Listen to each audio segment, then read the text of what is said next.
저 말도 하지 마라. 죽은 척 행 살아야 된다. 뭐 몸이 떨리는 기분이라 말 못해. 화삼석은 말만 하면이 아유 그냥 너무 겁이 나가. 너무 겁이 나가. 4.3을 겪고 버텨온 할머니들이 직접 털어놓은 이야기를 담은 다큐멘터리 목소리들.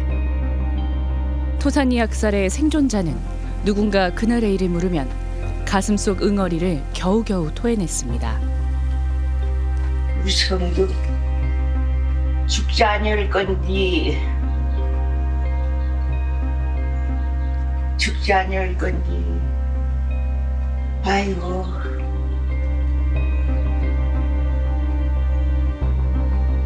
아이고 가라 죽이.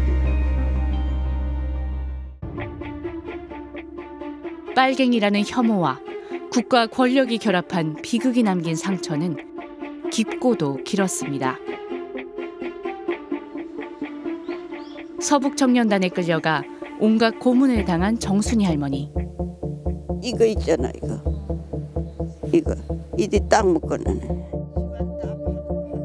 오빠가 흔적을 감췄다는 이유 때문이었습니다.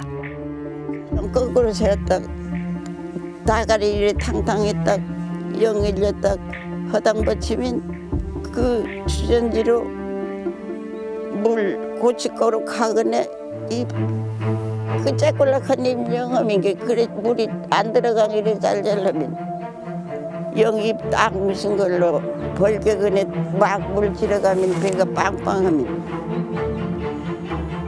빵빵하면 숨이 맥힌 것 같다 그러면 어떤 건 좀 모르면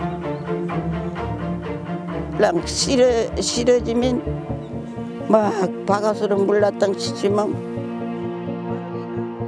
그들은 눈앞에서 어머니를 총살했습니다.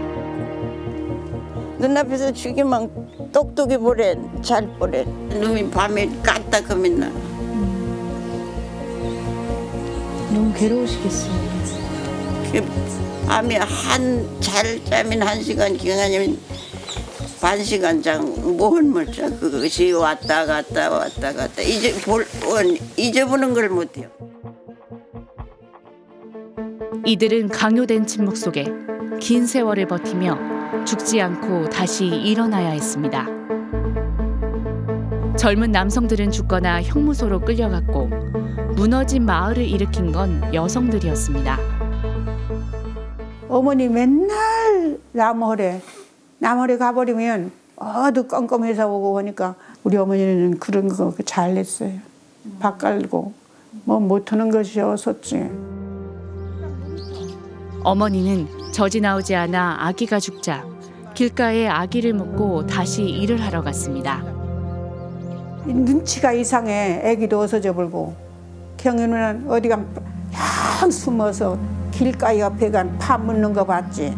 지금 우리 아기 걱정도 할 때가 아니요. 다 죽어질지 모른다.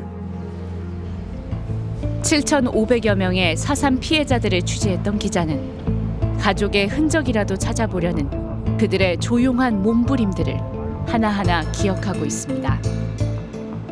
전 부인이 남편을 찾기 위해서 근데 그때 소문이 형무소에서 나온 사람들이 무서워서 고향으로 곧바로 돌아오지 못하고 바닷일을 하면서 산다고 하더라라는 소문을 들은 거예요. 부산부터 뭐 포항까지 또는 울산까지 그 바닷가마다 마을마다 돌아다니는 거예요. 그렇게 몇 년 동안 하니까 저기 강원도 저 휴전선 근처 주문진이라는 곳까지 갔었다는 거예요. 결국 어떻게 작별할 수 있겠어요. 그 사랑하는 남편 두고 또 어떤 분은 비록 돌아가신 시신이지만 시신을 그냥 방치할 수는 없지 않습니까? 시신을 하나하나 다 이렇게 확인하는 거예요. 이 아주머니는 그 시신을 만졌던 손으로 막 눈물을 닦고 하다 보니까 이 균이 들어가고 눈이 멀어버렸어요. 국민학교 운동장을 헤매 다녔대. 아버지와 어머니, 오빠와 8살 여동생 시신을 여기저기 포개지고 쓰러진 사람들을 확인하는데 반반부터 내린 눈이 얼굴마다 얇게 덮여서 얼어 있었대. 그날 똑똑히 알았다는 거야. 죽으면 사람의 몸이 차가워진다는 걸. 맨뺨에 눈이 쌓이고 피어림 살얼음이 낀다는 걸. 작별하지 않는 사람들. 이들은 여전히 실종된 피부치를 찾아 헤매고 있습니다.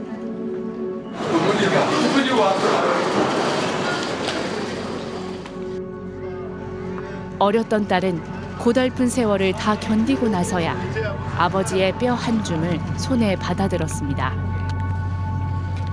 1949년 7월 붙잡혀 광주 형무소에 수감됐다가 75년 만에 고향 땅에 돌아온 아버지. 지난 2019년 광주교도소 무연분묘에서 유해 261구가 발굴됐는데 기적처럼 신원이 확인됐습니다. 고생하다니까 맞아 주구나. 굴만 죽으신데 어떤 건 잘 알아주구가. 아유 맨날 걱정해봐도 오늘은 아버지 돌아왔다 우리 땅에. 상처를 보듬으려는 국가의 노력은 수십 년이 지나서야 시작됐습니다. 지난 2003년 정부는 제주 4.3 사건 진상조사 보고서를 통해 북한이나 남로당 중앙당의 지령설은 근거가 없다고 공식적으로 밝혔습니다. 국정을 책임지고 있는 대통령으로서 과거 국가 권력의 잘못에 대해 유족과 제주도민 여러분에게 진심으로 사과와 위로의 말씀을 드립니다. 2021년 국회는 4.3 사건 진상규명과 희생자 명예회복 특별법을 통과시켰고, 이에 따라 검찰은 과거의 재판에서 유죄 판결을 받은 억울한 이들을 재심에 넘겨 무죄를 구형하고 있습니다. 아버지가 말갱이라는 그런 뭐로 돌아가셨다는 거를 잡아갔다는 거를 알았죠. 근데 지금까지 그 누명을 벗기고 싶었지만은 뭐 가진 것도 없고. 사람들 다 모여놓고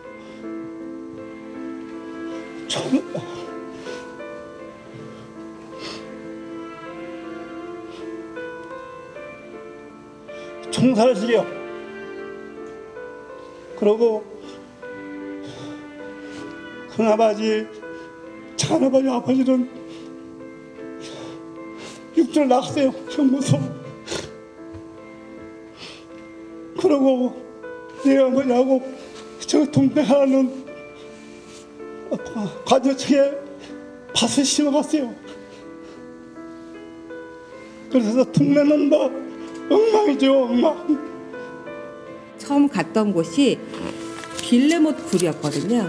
4.3 때 이분들이 이 길을 추운데 그때 이렇게 막 걸어갔겠구나라고 하면서 참 힘든 삶을 살아오셨다라고 위로합니다.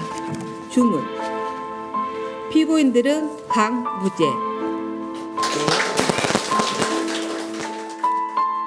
지금까지 2,000명이 명예를 회복했습니다. 그런데 이렇게 여러 사람의 노력으로 여며가던 상처를 다시 후벼 파는 세력들이 등장했습니다. 2023년 제주 4.3 추념식.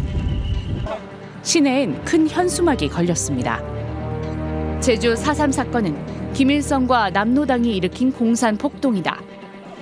심지어 4.3 사건 당시 학살과 고문을 일삼은 서북청년단의 후예를 자처하는 사람들이 추념식장을 찾아오기도 했습니다. 대한민국에 사상의 자유가 있다며요. 저들이 주장하잖아요. 네? 공산주의도 허용해야 된다고 주장 삼는 저 사람들 아닙니까? 네, 공갈매니가 너희들 손에 두고 왔다. 너희들이 어디라고 여길 와? 지난해 비상계엄 직전 방첩사가 작성한 계엄 모의 문건에는 4.3 사건이 제주 폭동이라고 적혀 있었고, 극우 세력이 윤석열 대통령의 계엄을 옹호하려 만든 영화도 4.3 사건을 공산혁명이라는 목표를 이루기 위해 수만 명의 목숨을 앗아간 비극적 사건으로 왜곡했습니다. 4.3이 진상규명이 되었다 하지만 여전히 폭동이라고 생각하는 사람들, 폭동이라고 생각하고 싶어하는 사람들이 있는 것도 사실이에요. 여전히 그 얘기를 하면서 그걸 정치적으로 이용한다거나 아니면 자기들의 어떤 이익을 위해서 이념적으로 4.3을 이제 이용한다거나 이런 것들이 계속 반복되고 있기 때문에 지난해 12월 10일 계엄령 선포 일주일 뒤에도 4.3 사건 재심은 이어졌습니다. 이날 재판장은 이렇게 말했습니다. 많은 유족이 다시는 4.3과 같은 일이 재발하지 않기를 바란다고 말했습니다. 그런데 또 하려나 싶었습니다. 4.3 때 계엄으로 인한 부당한 피해자가 생겼는데 계엄으로 이런 재판을 또 해야 하나 생각했습니다. 4.3은 권력이 혐오를 악용하고 나설 때 어떤 비극을 만들어내는지 잊지 말라고 지금도 호소하고 있습니다. 두 개의 질문을 이렇게 거꾸로 뒤집어야 한다는 것도 깨닫게 되었습니다. 과거가 현재를 도울 수 있는가? 죽은 자가 산 자를 구할 수 있는가? 그 죽은 자들의 그 모습과 또 그러한 역사적 사실들이 지금 우리 12.3 계엄 닥쳤을 때 이 산자들을 도왔구나. 계엄을 전혀 경험해보지 못했던 분들도 아, 계엄령이라는 것이 이런 것이구나. 그런 과거. 그래서 우리가 과거의 역사를 잊어서는 안 되는 것이죠. 그 과거가 현재를 돋보인다.